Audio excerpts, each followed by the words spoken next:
اختي بتحكي وبتقول خطيب اختي كان اول ما شافني في يوم من الايام قبل ما يخطب اختي دخل عندنا البيت وكان ناوي اللي هو يخطبنا انا.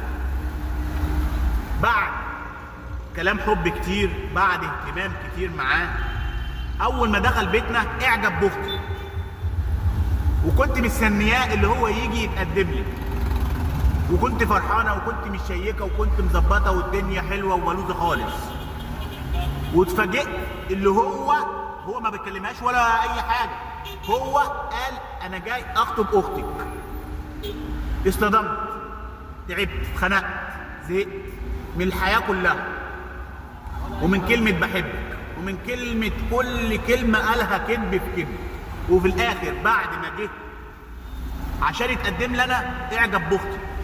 بص يا صاحبي، هو الموضوع كله فيه لبس. ما هو اللبس؟ انا هفهمك حاجه. انت داخل البيت من بابه اللي انت تخطب واحده وعشت معاها حب ومشاعر ما تغزلهاش، عشان يوم من الايام ممكن الدنيا تلف وهتجيلك. وانت يا بنت الحلال ان شاء الله ربنا هيكرمك احسن منه مليون مره. ودايما هو عايز حاجه معينه ما لقاهاش فيكي او شبع منك وزهق منك وبيدور على غيرك.